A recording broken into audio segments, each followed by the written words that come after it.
오늘 공과가 40과 성령의 통제입니다.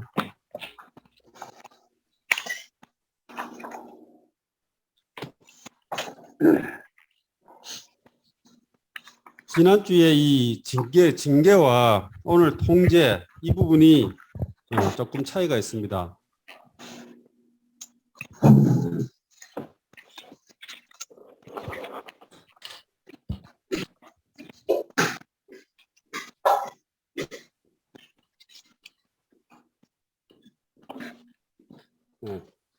징계와 통제는 차이가 있는데 이 시작은 차이가 있지만은 시작이죠. 이 시작점에 징계와 통제는 있는데 과정은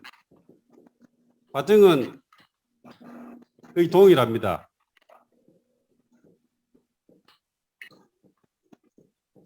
결론도 동일합니다. 그렇기 때문에 내용이 이렇게 중복되어 있죠. 징계는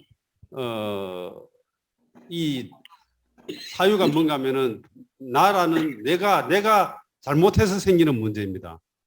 내가 하나님께 대해서 뭔가 잘못했을 때에 시작되는 것이고, 통제는 뭔가 하면은 나는 잘못한 것도 없고 아무것도 안 했는데도 불구하고 이거는 이 주체가 버리면 이거 내가 잘못해서 나에게 문제가 있어서 일어나는 일들이고, 이 통제는 뭔가 하면은 나와 전혀 상관이 없어요. 나는 잘하고 못하고 상관없이 이거는 바로 이 하나님께서 시작하시는 게 통제입니다. 징계는 나로부터 시작되고 통제는 하나님부터 시작되는데 발단은 다르지만은 그러나 이 과정은 거의 동일합니다. 그리고 나타난 결과도 동일하죠. 그러므로 이 우리 일생을 살면서 이 징계와 통제는 거의 뒤섞여서 우리에게 이렇게 나타납니다. 네. 뒤섞여서 나타나죠. 어떤 것이 징계고 어떤 것이 통제인가 명확하게 구분 지었기가 어려운 부분이 많이 있습니다. 왜냐하면은 우리는 항상 잘못을 하는 사람이거든요. 잘못하는 과정에 있고 또 한 방면에서는 우리를 향한 하나님의 계획이 있기 때문에 이러한 계획에 따라서 하나님은 어떤 과정을 통과해서 그분의 목적 결론에 도달하려고 하시지만은 이 또 중간중간에 징계의 부분까지 같이 포함되어서 이것이 뭉텅거려져서 여기 하나의 과정, 하나의 결론에 도달하는 겁니다. 그럼 과정은 무엇인가? 과정은 바로 우리의 천년적인 사람을 1번 파쇄, 2번 조성. 결과는 뭔가? 그분과 똑같이 만드셔야 돼요. 꼭 그분과 똑같이 만드시겠다는 것이 그분의 결과죠. 아멘. 그분과 똑같이 우리를 만드는 것이 바로 이 하나님의 징계와 하나님의 통제 하나의 결론입니다. 네. 아멘. 제가 주님을 믿었을 당시는 1980년도 초반이었습니다. 그 당시는 거의 뭐 이렇게 좀 굶는 정도에서는 조금 벗어났지만 그래도 다 춥고 배고프던 시절이었죠. 춥고 배고프던 시절이었는데 그때의 우리나라의 대표하는 기독교의 단체는 여의도 순복음교회였습니다. 그때 순복음교회가 정말 강하게 일어났죠. 그런데 순복음교회의 가장 큰 주제라고 할까? 하나의 그 메시지는 뭔가 하면은 그 책에도 있지만은 삼중구원, 뭐 오박자 축복, 뭐 이런 것들이 있죠, 그죠? 하여간 축복이다, 축복. 내 영혼이 잘 되고 범사도 잘 되고 나가도 복을 받고 들어와도 복을 받고 직장도 축복받고 자녀도 잘 되고 이 축복이 바로 여의도 순복음교회의 가장 강력한 하나의 복음의 도구였습니다. 네. 그들 가운데도 그런 축복도 있었어요. 많은 간증들이 있었거든요. 그래서 제가 그 당시에 있었던 목사님도 처음에는 성경에 따른 복음에 대한 부분의 메시지가 강했는데 옆에 순경교회가 일어나서 막 부흥되는 걸 보니까 그걸 따라가기 시작했어요. 따라간 결과는 뭔가 하면 계속 이제는 축복에 대해서 계속 설교를 하는 거예요. 그런데 저는 처음부터 이게 무엇이 잘못됐다를 깨달았어요. 목사님한테 편지를 썼죠. 편지를 썼어요. 목사님, 성경에 볼 때에 주님을 믿는다고 해서 물론 축복도 받았지만은 성경에 나오는 많은 사람들은 외적으로 이 땅에서 축복받은 것들이 거의 없습니다. 사도 바울을 볼 때에 그가 어떤 뭔 축복이 있었겠습니까? 그리고 역대로 2000년의 교회사를 볼 때에 주님을 신실하게 따르는 사람일수록 세상에서는 점점 더 어려움을 당하고 고난을 통과한 것이 있지, 그들이 세상에서 잘되고 축복받고 이런 일들이 제가 볼 때는 거의 없는 것 같습니다. 그렇다면은 지금 이 말하는 이 축복, 성경에 말하는 축복과 지금 이 말하는 이러한 종류의 축복은 뭔가 좀 차이가 있는 것 같습니다. 이건 뭔가 잘못됐습니다. 이렇게 제가 한번 질문한 것이 있었는데, 그것이 왜 그런가 하면은 저는 주님 믿을 때부터 그 부분에 있어서 의문이 굉장히 많았습니다. 가장 낮은 초보적인 복음은 뭔가 하면은 예수 믿으면 천당 간다는 거죠. 제가 생각해 봤어요. 예수 믿고 천당 간다? 그럼 천당 가서는 뭐 하지? 천당 가서 뭐 할까? 이 땅에서 물론 고난스럽고 고통이 있을 때에 그러한 종류의 복음은 굉장히 영향력이 있었죠. 그러나 지금 만약에 세상 사람들에게 예수 믿고 천당 간다, 지금도 뭐 별로 아쉬운 거 없는데. 미국에 가면은 미국에 잘 사는 사람들은요, 겨울 되면은 저 남쪽에 마이애미 해변에 와서 해수욕하고, 여름이 되면은 북쪽에 록키산에 와서 스키 탑니다. 그런 사람들에게 예수 믿으면 천당 갑니다 하고 복음을 전하니까 뭐라 하는지 압니까? 천당에 안 가봤지만은 지금 내가 여기서 누리는 것보다 설마 더 좋겠습니까? 이렇게 말하더는 거예요. 그리고 우리가 알다시피 캐나다는 저는 가보지 못했지만은 캐나다를 갔다 온 사람들이 다 하는 말이 있습니다. 캐나다는 999당이다. 그것이 뭔가 하면은 천당에서 하나 부족한 곳이 바로 캐나다다. 그 정도로 사람 살기가 좋은 데가 캐나다입니다. 그런 사람들에게 예수 믿고 천당 간다, 이런 말들은 이제는 더 이상 아무런 통하는 것이 없죠. 영향력이 없습니다. 그리고 또 하나 이제 이 축복들. 많은 이 오늘도 기독교 안에 있는 많은 복음의 주제가 병 고치는 것이나 축복들이나 사후에 어떻게 되는 이런 많은 것들이 집중되어 있는데, 이 축복들을 볼 때에 다시 말하지만은 신실하게 주님을 따르는 사람들이 왜 이 땅에서 인간적으로나 육신적으로 세상적으로 축복을 받았다는 그러한 예들이 사실은 별로 없습니다. 그들은 고난을 통과해서 대가를 지불해서 험난한 인생의 여정을 통과해서 다 일생을 마쳤거든요. 그런데 오늘 말하는, 그 당시에 말하는 그런 축복들이 저는 이렇게 들어볼 때에 이것은 아닌데 계속 그러한 이 의문점들이 제 안에 있었고, 그러면 과연 우리가 주님을 믿고 신앙생활 하면서 그 노정과 그 과정과 그 결론은 도대체 무엇인가, 이런 방면에 있어서 계속적인 의문점을 갖고 있었고, 이것을 내 나름대로 이렇게 해결하려고 책들을 찾아보고 많은 나름대로 노력을 해봤지만은 내 안에 이렇게 딱 잡히는 그러한 것들을 이렇게 이야기해 주는 사람도 없었고, 책도 그런 것들을 보지 못했습니다. 계속 이 의문점 가운데 있었죠. 또 하나의 의문점은 바로 교회에 관한 문제이고, 또 하나의 문제는 뭔가 하면은 그리스도인의 일상적인 어떤 생활과 이러한 과정 안에서 어떠한 경로를 통과해야 될 것인가, 이런 부분이 두 가지가 큰 의문점이 있었는데, 교회에 대한 부분은 우리가 몇 주 후에 다루겠지만은 교회의 길에 교회의 정통이라는 책에서 저는 거기서 해답을 찾았습니다. 필라델비아 교회의 이 노선을 통해서 주님이 얻기를 원하는 이러한 교회 생활을 저는 보았죠. 그리고 또 하나, 그리스도인의 일생에 일어나는 이러한 많은 문제들, 이런 것들이 어떤 식으로 우리에게 적용되는가, 여기에 대한 해답이 또 굉장히 의문점들이 많이 있었는데 거기에 대한 해답을 또 찾았습니다. 그것이 뭔가 하면 워치만 형제님이 지은 그 당시에 생명의 말씀사에 나오는 주의 형상을 닮아, 이런 제목으로 책이 나와 있었어요. 지금 복음서연에서 그 제목을 바꿨습니다. 바뀐 제목은 뭔가 하면은 아브라함과 이삭과 야곱의 하나님. 여기서 아마 저는 여기 계신 분들이 저는 다 보셨을 것이라고 저는 생각합니다.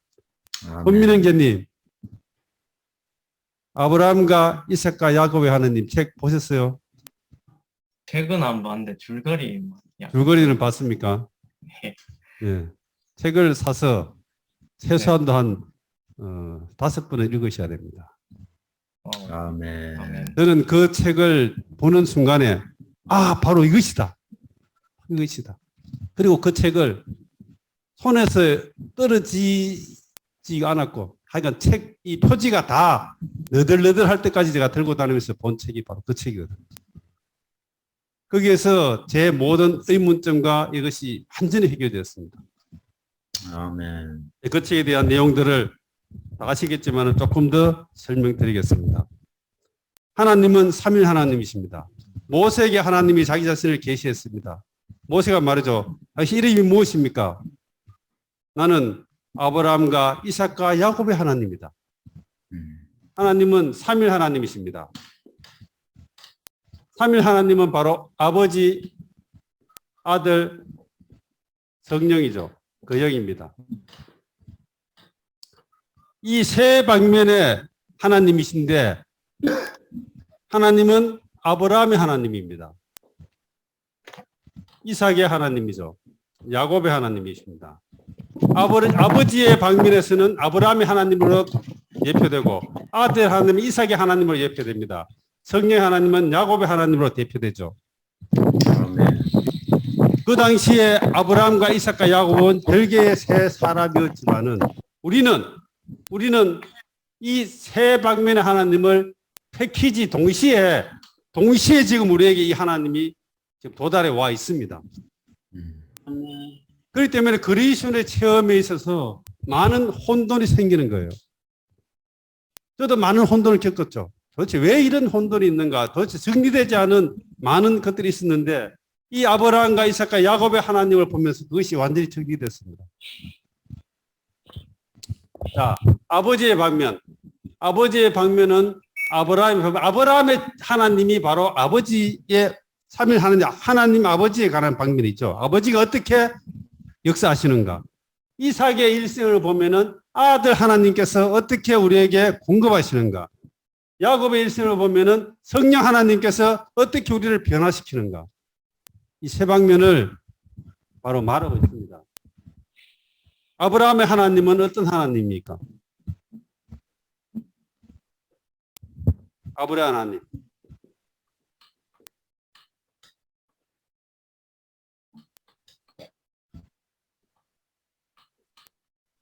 계획하셨고, 예정하셨고, 부르셨고, 하나님은 계획하셨고, 예정하셨고, 시간 안에서 아브라함을 갈대아 우르 우상에 따라서 부르셨습니다. 아멘. 그러므로 아브라함은 그 땅을 나와서 적각 꾸려르는 좋은 땅으로 들어갔죠.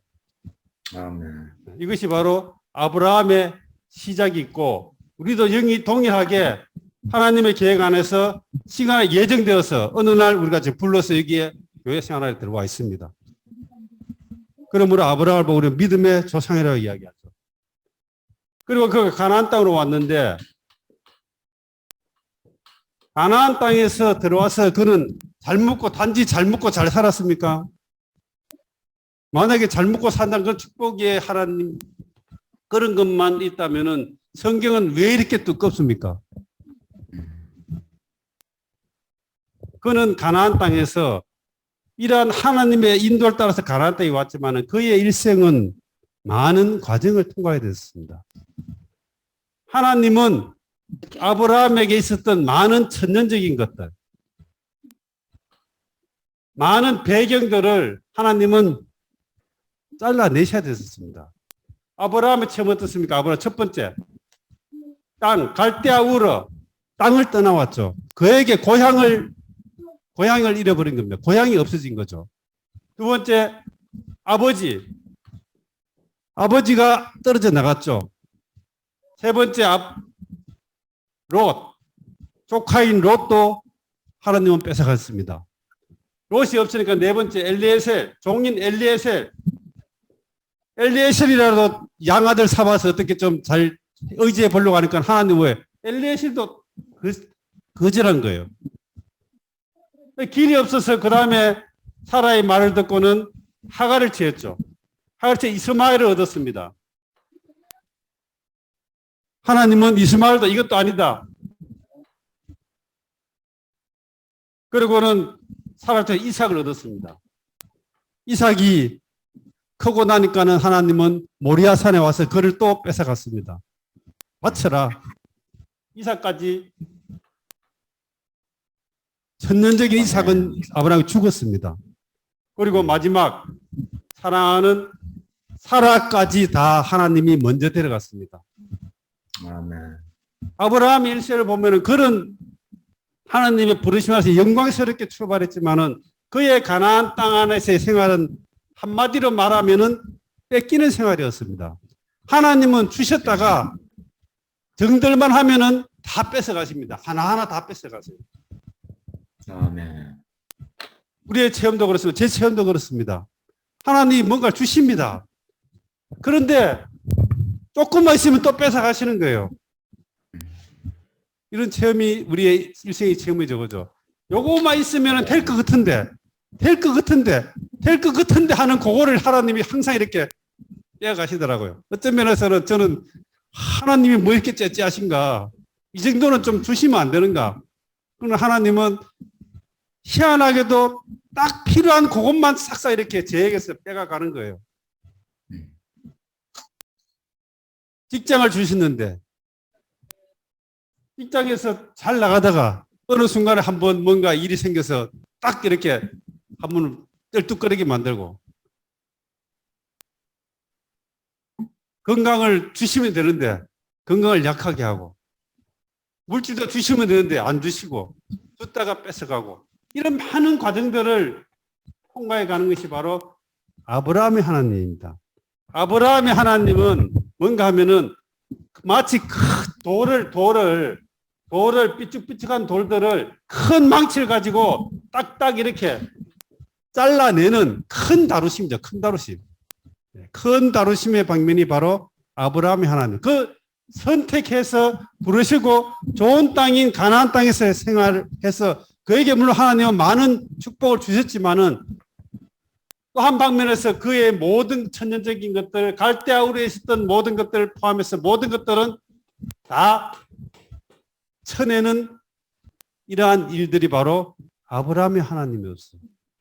저는 이러한 체험들을 통해서 왜 밖에서는 기독교 안에서는 다 축복해 준다고 하는데 왜 나에게 있어서 하나님이 이렇게 축복해 주지 않는가? 왜 조금 줬다가 다 뺏어가는가?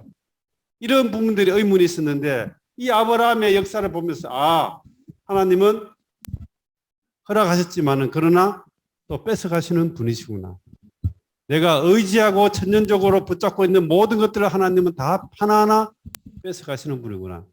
이게 있어서 저는 정말 이렇게 알게 되었고 이러한 하나님의 역사를 아브라함의 하나님의 역사를 알고부터는 저에게 일어났던 이러한 사건들을 이해할 수 있었죠. 오늘 아브라함의 하나님은 초기에 다루신 것 같습니다. 큰 망치로 우리를 이렇게 모난 것들을 날카로운 부분들을 떼내는 작업이 바로 아브라함의 하나님입니다.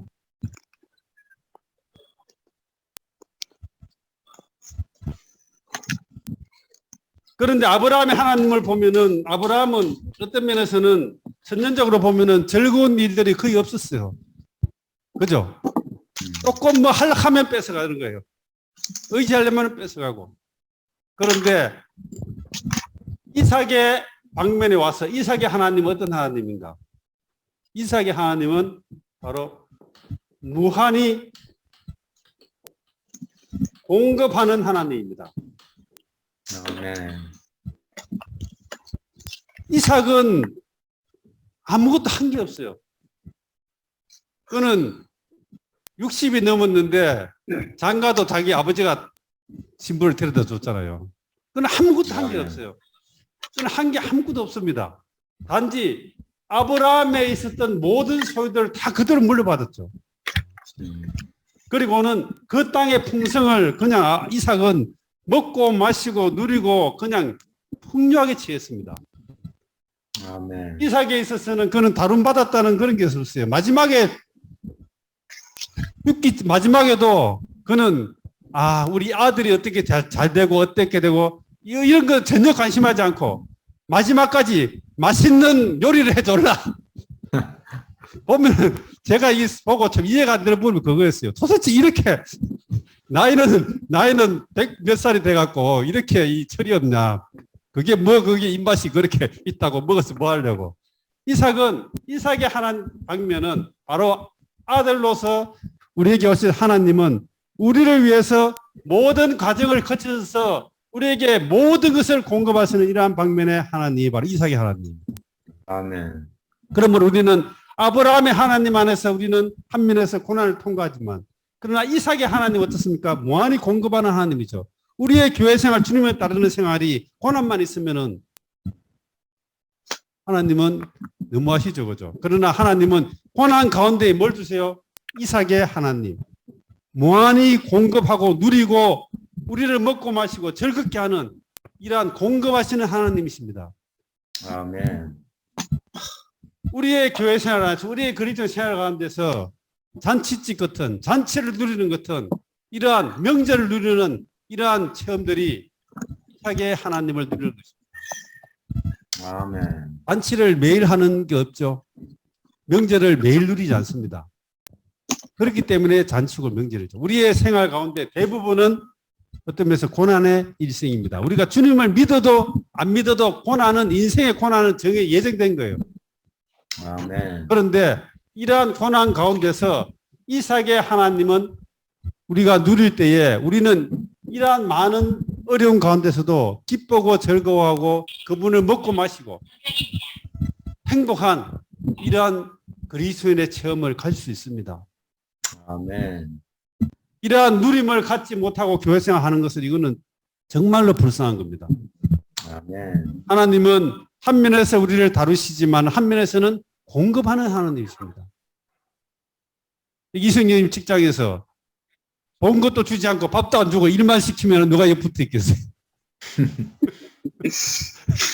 그렇죠. 그런 직장은 없습니다. 인도시키고 하지만은 그건 어때요? 공급도 하잖아요.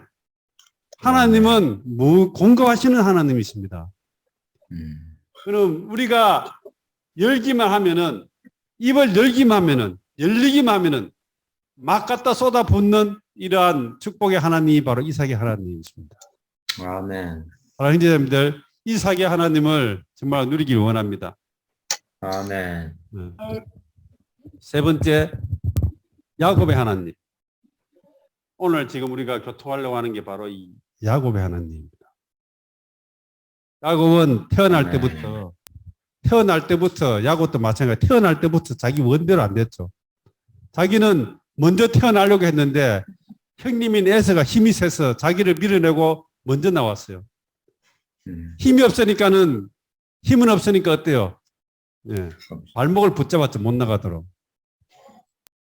그러므로 그는 발목을 붙잡는 자 야곱이라는 이름을 얻었습니다. 태어나면서부터 그는 그러한 사람이었어요.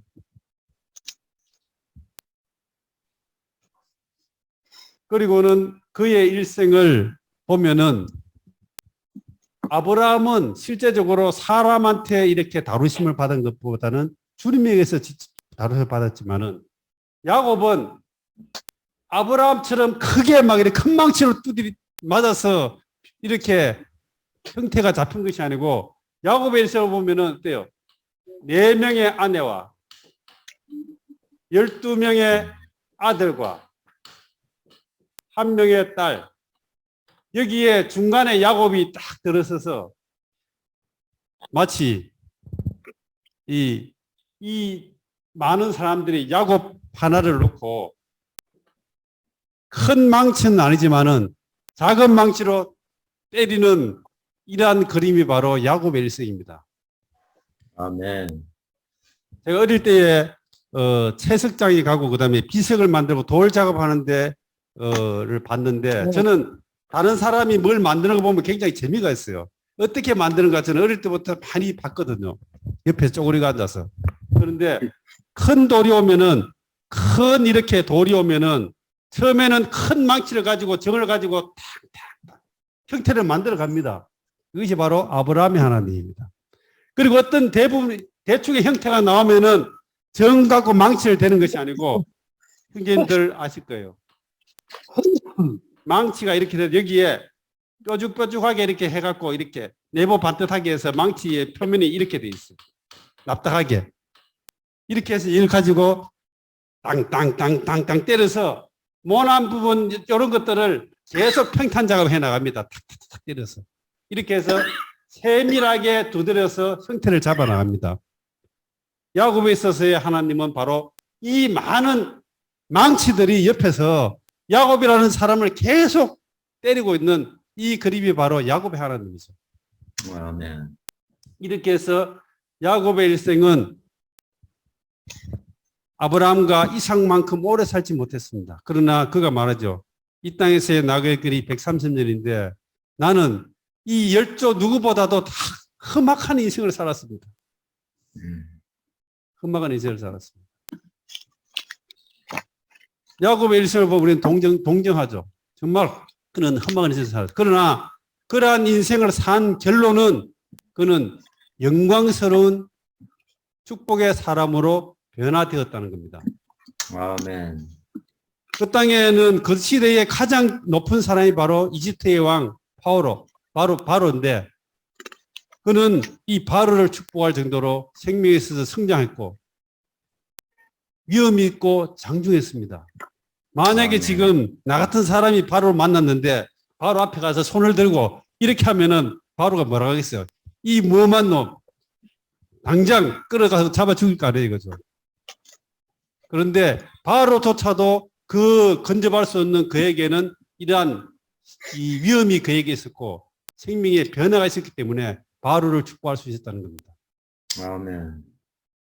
그러므로 오늘 성령의 통제는 바로 결론적으로 말하면은 이러한 과정들을 통과해서 우리를 결국은 야곱이 어떻게 변하는가 하면은 이스라엘로 변하죠. 이스라엘로 변합니다.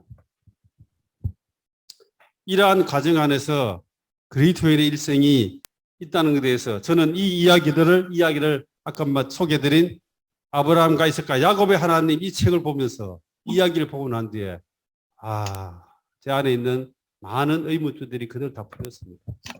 아멘. 그리고 풀렸을 뿐만 아니고 지금도 이 과정 안에 우리 모두가 다 있습니다.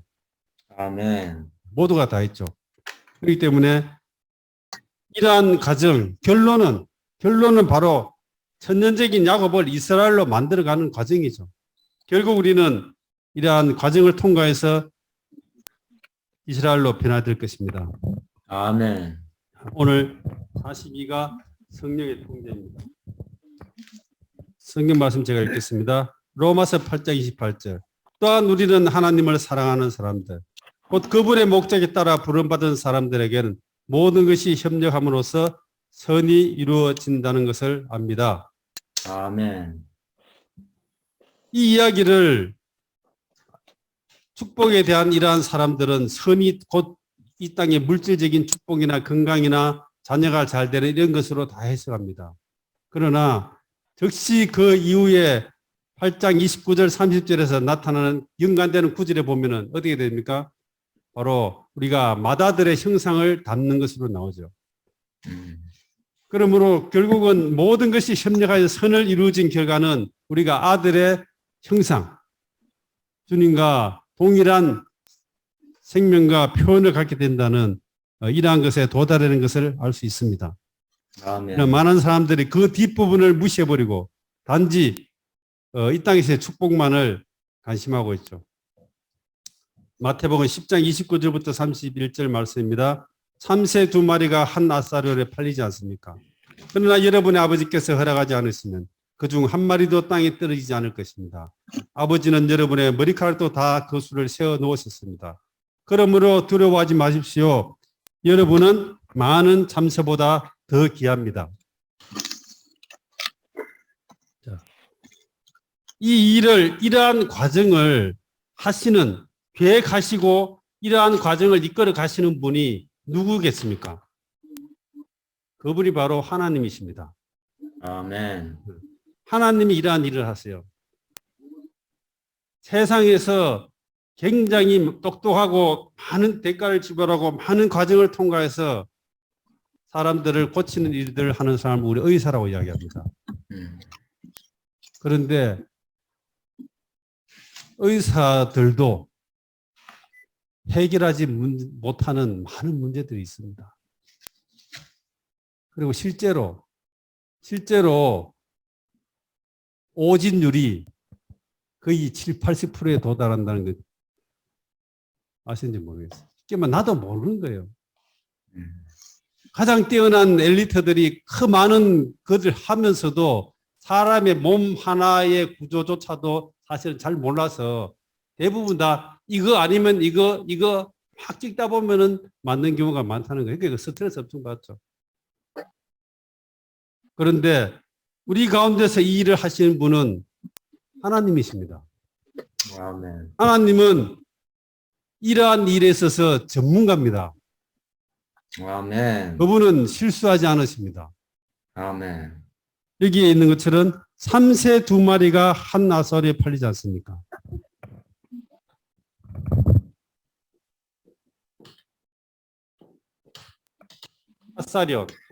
아사리온은 굉장히 적은 화폐입니다.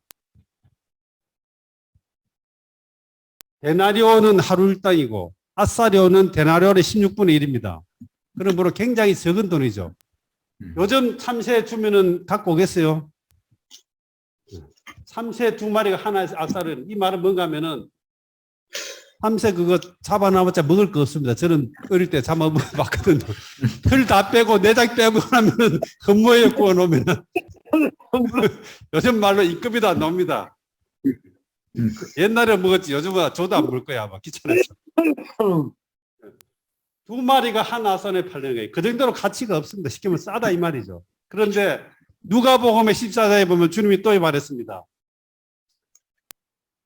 한 아사리에 참새 두 마리인데 이 아사리온에 참새가 몇 마리 돼야 돼요? 4마리 돼야 될 거 아니에요, 그죠? 그런데 누가복음 15장에서는 두 아사리온에 참새가 5마리에 팔린다고 얘기했습니다. 왜 4마리 돼야 되는데 5마리가 팔립니까? 한 마리는 공짜로 더 주는 거예요. 한 마리는 공짜로 더. 이 시장에 가면은 니 아까 갔다고 난전에 많이 들어봤죠, 그죠? 한 장에 1,000원, 두 장에 2,000원 돼야 되는데 한 장에 1,000원인데 석 장에 2,000원 되잖아요. 한 장은 공짜로 주는 거예요. 그 정도로 참새의 가치가 그렇게 보잘것없다는 겁니다. 하나 더 줘도 되고 안 줘도 되는 그 정도의 시시한 물건도 하나님 어떻게 했습니까? 내가 허락하지 않으면 땅에 안 떨어진다. 아멘. 그런데 하나님의 형상과 모양을 가진 우리를 하나님이 함부로 되면 되고 말면 말고 이렇게 실험용으로 우리를 그렇게 대하지 않는다는 겁니다. 우리가 참새보다 귀합니다. 그리고 지난주에도 이야기했지만 모압은 일찍부터 안전하게 살았으며 예레미야 48장 11절입니다. 포로가 되어 끌려가 본 적이 없었다. 이 그릇 저 그릇 옮겨 담지 않아서 찢기가 곱게 가라앉은 맑은 포도주와 같았다. 그 맛이 그대로 있고 향기가 벌하지 않은 포도주와 같았다. 네, 징계를 통해서 또 성령의 통제를 통해서 하나님은 그릇을 옮겨서 우리로 이러한 찌꺼기를 없애버립니다. 또한 창세기 40장의 7절부터 10절에 요셉은 자기 아버지 야곱을 모시고 와서 바로를 만나게 하였다. 야곱이 바로를 축복하나니 바로가 야곱에게 말했다. 어른께서는 연세가 어떻게 되시오?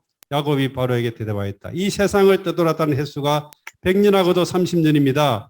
저의 조상들이 세상을 떠돌던 횟수에 비하면 제가 누린 횟수는 얼마 되지 않지만 험악한 세월을 보냈습니다. 야곱이 다시 바로에게 축복하고 그 앞에서 물러났다. 야곱의 일생은 정말로 그가 기쁜 일이 있었는지 저는 잘 모르겠습니다. 그는 계속적인 환경을 통해서 고난의 과정들을 통과해 왔죠. 그러나 결론은 그는 축복하는 장중한 사람이 되었습니다. 이 부분만 읽고 저는 바톤을 넘기겠습니다. 우리가 주님을 믿었다면 우리는 새 생명을 얻은 것이다. 그러나 우리는 주님을 믿기 전에 가지고 있던 많은 습관들을 여전히 가지고 있다. 이 타고난 성품과 인격과 습관들은 새 생명이 나타나지 못하게 한다. 그러므로 우리가 구원받은 후 주님은 우리 몸에 두 가지를 하시는데 첫째는 과거 우리의 습관과 품격과 성품을 헐어버리는 것이고 둘째는 그님께서 우리 안에 세밀하게 새로운 성품과 새 품격을 만들어내어 새로운 생활과 습관을 갖게 한다. 1번 역사하시는 분은 하나님입니다. 이 일을 하는 분이 누군가? 바로 하나님이십니다. 삼세 한 마리도 하나님이 허락하지 않으면 떨어지지 않는데 하나님이 하시는 일은 추호도 잘못된 것이 없습니다. 많은 사람들은 주님을 믿은 후 그 사람 자체가 흐려져야 하는 것을 알지만 안타깝게도 인본적인 방법을 사용해서 이 일을 이루려고 하는데 이것은 아무 유익도 없을 뿐더러 도리어 하나님이 하고자 하는 일을 방해할 뿐이다. 우리 스스로 하는 것이 아니라 이 일은 하나님께서 성령을 통해서 우리의 환경과 모든 일에서 우리를 헐어버리도록 역사하는 것이다.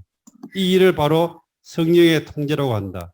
우리의 모든 환경은 하나님께서 안배하신 일이다. 우리의 머리카락까지도 세신바 되었다. 우리에게 임하는 모든 환경이 하나님께서 허락하신 환경이다. 하나님은 우리라는 사람을 헐어버리고 재조성하기 위해서 그 영을 통해서 우리를 지금 간섭하고 있습니다. 우리의 환경과 우리의 모든 일 가운데 그분이 역사하고 있죠. 이것을 보고 우리는 성령의 통제라고 합니다. 아멘. 네. 아멘. 이 부부 사이가 아무리 이 친밀하대도 이 남편과 아내에 대한 하나님의 그 안배하심이 틀립니다. 아멘. 부자지간이나 모녀지간도 마찬가지입니다. 아멘. 그렇기 때문에 우리는 이 하나님께서 이것을 먼저 인식해야 될 것 같아요. 우리 자신보다도 하나님께서 우리를 더 잘 아신다는 거예요. 아멘. 그러므로 이러한 모든 하나님의 징계와 성령의 통제는 하나님의 안배하시는 거예요. 아멘. 이러한 징계와 이 성령의 통제에는 분명히 목적이 있습니다. 아멘. 그 목적은 우리가 거듭났기 때문에 새 생명은 받았죠.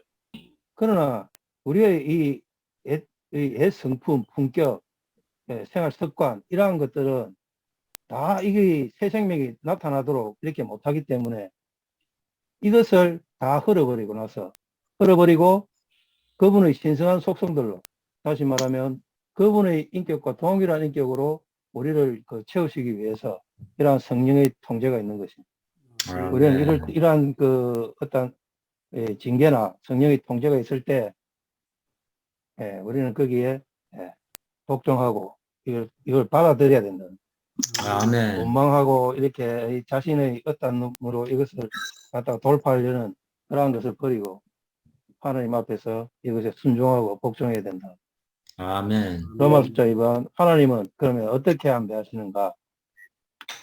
우리 각 사람의 성품과 품격과 생활과 습관이 다르기 때문에 우리 각자에게 흐러져야 하는 방면도 다 다르다. 아멘. 하나님은 각 사람에게 필요를 보시고 환경을 안배하신다.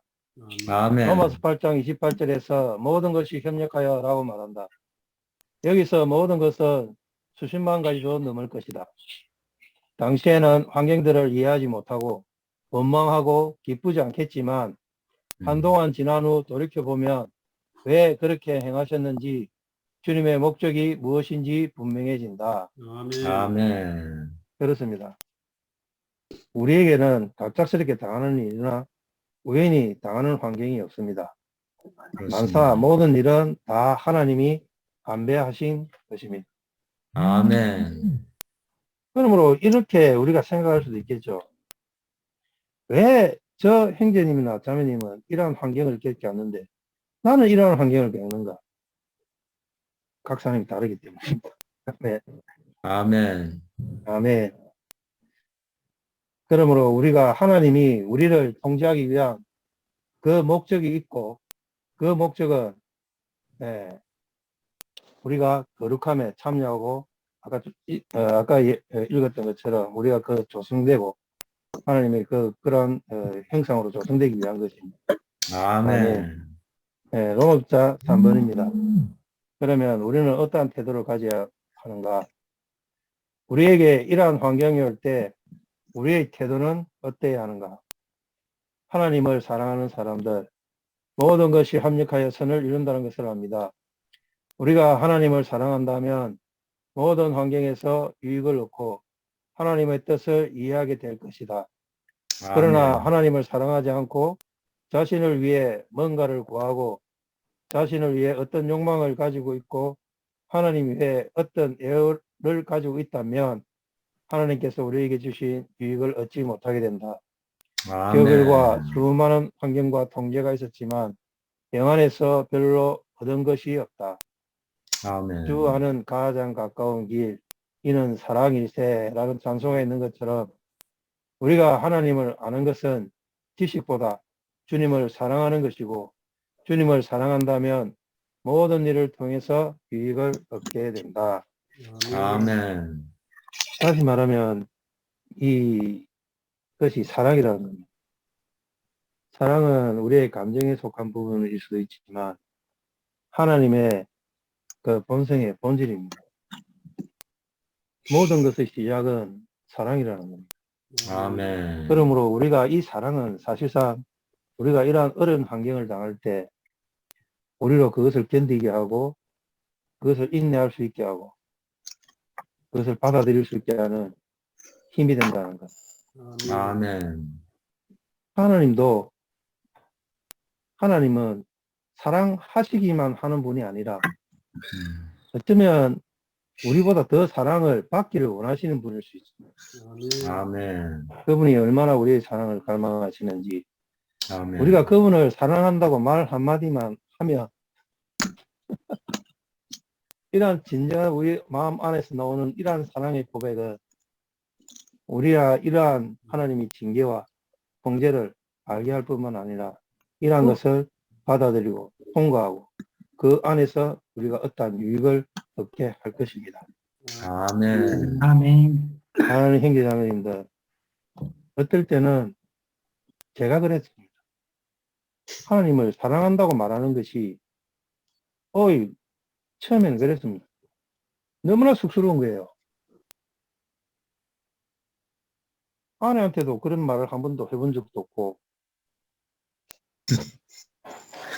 그거나 보지도 못하고 아직도 알지도 못하는 분한테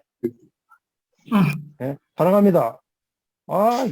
이건 남자가 할 일이 아닌데 이거 할 말이 아닌데 이렇게 생각하는 적도 있습니다. 그러나 말씀 가운데에서 삐삐춤 받고 그분을 알기 시작하고 그분이 행하신 일을 체험하고 누리게 됐을 때 아멘. 내 안에서부터 이러한 말이 그냥 절로 나오더라는 겁니다. 너무 자연스럽게.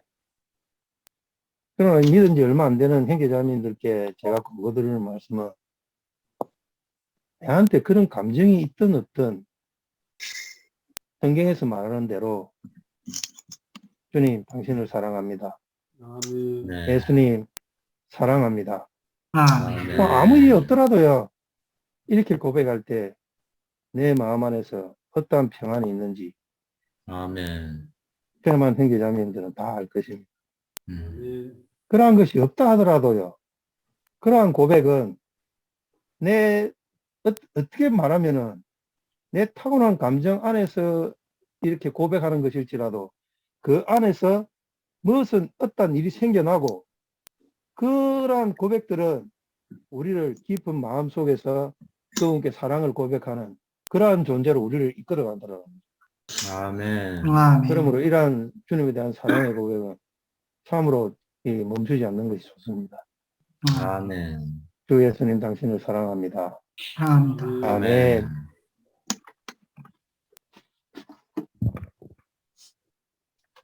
행진 받아주십시오. 아멘. 헐어버린 거.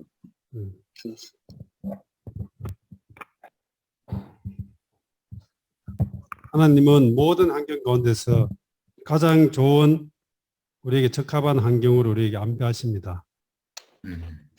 이러한 환경이 안배가 올 때에 거색이나 거절하거나 원망하거나 불평하거나 이렇게 한다면은 이 환경은 우리에게 별로 유익이 없을 겁니다. 그러나 아멘. 주님을 사랑하기 때문에 사랑하는 주님께서 나를 위해서 최선의 결과를 거둘 것이라는 이러한 믿음을 가지고 이러한 환경이 올지라도 나에게 외적인 축복이나 외적인 것이 없다 할지라도 여전히 주님을 사랑하는 사람이라면은 주님은 어떠한 일을 통해서도 그분의 경륜을 이루어 가실 것입니다.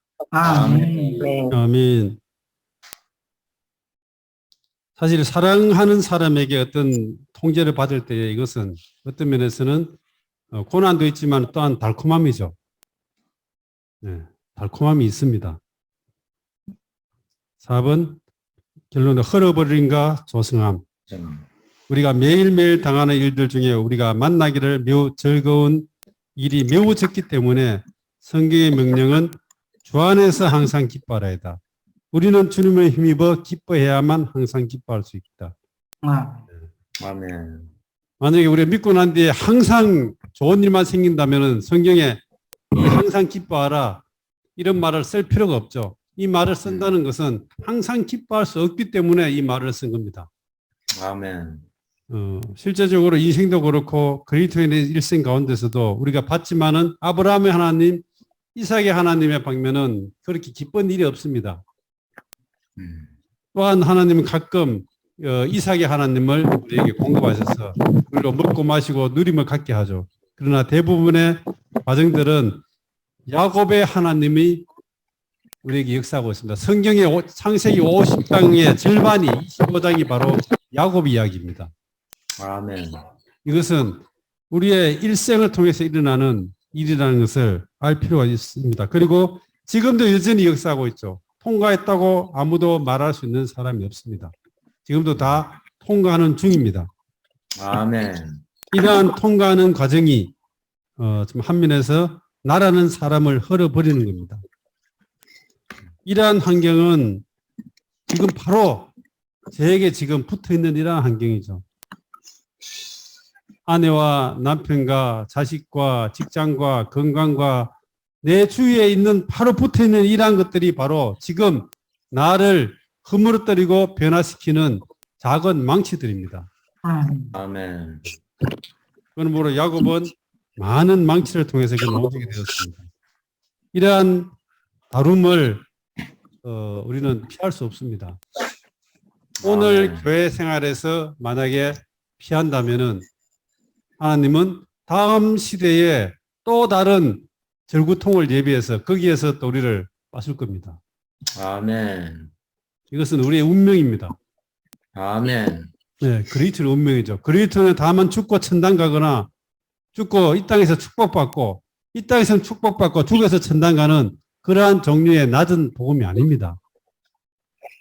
다시 말하지만은 천년적으로 변화되지 않는 사람들이 소위 말하는 천당에 가서 모여 있어서 거기서 맨날 찢고 뽑고 싸울 거 아니에요.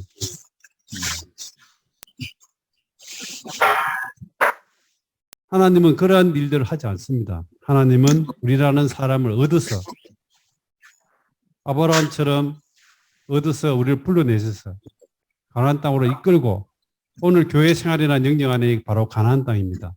이끌고 거기에 한 면에서 그 땅의 소산을 풍성하게 공급하시고 한 면에서는 아멘. 매일매일 변화시키는 과정을 통해서 우리를 이스라엘로 변화되어 가고 있습니다. 지난주에 이야기했죠. 정말 이 모압은 포도주를 그릇을 옮기지 않았기 때문에 술집기기가 같이 딸려 있어서 오랫동안 지나도 그 맛이 변하지 않다고 이야기합니다. 우리의 일생을 통해서 우리는 그릇을 자주 배워야 합니다. 이것이 바로 헐어버림이죠. 우리의 천년적인 그릇 깨져야 합니다. 그렇지만 이렇게 어떤 사람이 물었어요. 복음을 전하는데 선생님 복음을 만약에 내가 예수 믿으면은 내가 어떻게 됩니까? 많은 사람들은 그렇게 물으면은 예, 마음의 평안도 있고 일도 잘 되고 사업도 잘 되고 모든 게 다 잘 될 겁니다. 이렇게 대답할 겁니다. 그러나 형제님은 지금 가지고 있는 바가지조차 깨질 겁니다. 현재 가지고 있는 것조차도 다 깬다는 거예요, 하나님은. 그것이 참다운 아멘. 복음입니다. 그것이 참다운 복음이고 하나님의 일이죠. 하나님은 우리라는 사람을 얻지 않으면은 하나님은 외롭습니다. 아멘. 하나님은 다시 말하지만은 전혀 변화되고 성숙되지 않고 그분의 마음과 뜻도 전혀 모르는 마치 유치원에 있는 애들을 모아놓은 것처럼 그러한 새 예루살렘이나 천당을 만드셨다면 하나님은 정말 외로우실 겁니다. 아멘. 그러므로 그분은 이 땅에서 또 왕국 안에서 우리를 변화시켜서 그분과 형상과 모양대로 만들어진 이 사람이 생명 안에서 있어서도 그분과 동일하게 되기를 갈망하십니다. 아멘. 네. 그러므로 사도행전 14장에서 바울은 제자들에게 말했습니다.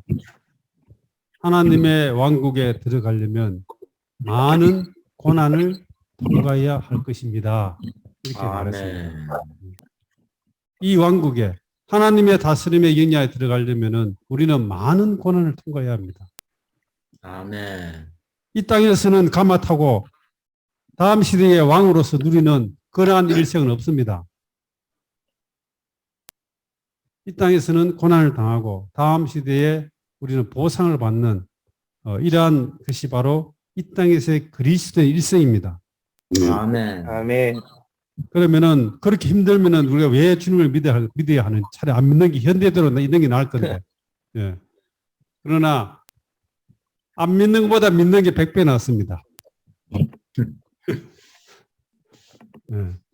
어차피 인생은 통과해야 될 고난이 있는데 목적도 없이 방향도 없이 고난을 통과하는 것은 의미가 없습니다. 그러나 하나님은 아멘. 방향과 목적이기 때문에 우리에게 가장 좋은 가장 합당한 방법으로 우리를 이러한 고난을 통과하게 하실 겁니다. 결국은 전년적인 사람 야곱은 이스라엘로 변화되었습니다. 그는 축복하는 사람이 되었죠. 그는 생명을 흘러보내는 통로가 되었습니다. 그리고 그의 시작은 보잘것없었죠. 두 쌍둥이인데 쌍둥이 한 형님한테도 져서 겨우 이렇게 나온 그런 야곱이 그의 마지막 일생은 영광스러웠습니다. 아멘. 정상적인 그리스도인의 생활을 살고 생명을 누리는 사람은 가면 갈수록 그 생명의 풍성과 영광이 나타나게 되어 있습니다. 아멘. 물론 이 땅에서의 어떤 그런 것이 아니죠. 그를 통해서 하나님은 많은 일을 하실 수 있습니다. 아멘. 이것이 바로 축복입니다. 축복이신 하나님을 사람에게 공급하는 것이 바로 이것이 바로 축복이죠. 물질을 많이 얻거나 이런 것들이 축복이 아닙니다. 아멘. 그런 것들은 이 땅에서 끝나버린 일이지만 그러나 하나님은 축복의 통로를 만들어서 이 땅에서 그분을 표현하는 단체적인 사람을 얻기를 갈망하십니다.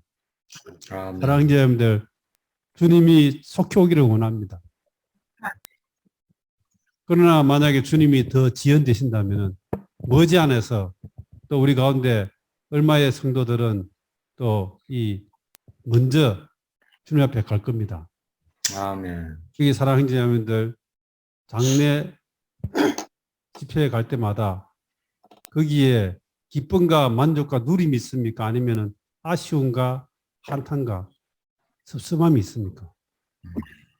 많은 경우 우리는 장례 집회에 가서 속으로 깊은 아쉬움이 있습니다. 살아 계실 때 조금만 더 변화되었으면 얼마나 좋을까? 아멘. 살아 계실 때 적극적으로 교회 생활해서 생명이 더 변화되어서 주님 편에 갔으면 얼마나 좋을까? 이러한 안타까움이 있습니다. 아멘. 그리고 그 장례 집회에 참석했을 때에 보는 모든 사람들이 내가 아는 이 형제님 자매님은 주님을 사랑했을 뿐만 아니라 일생을 통해서 주님과 동행하고 주님으로 인해서 변화되고 이 땅에서 그분을 표현하다가 정말 사랑하는 주님께로 가셨습니다. 이분은 바로 우리의 본이십니다.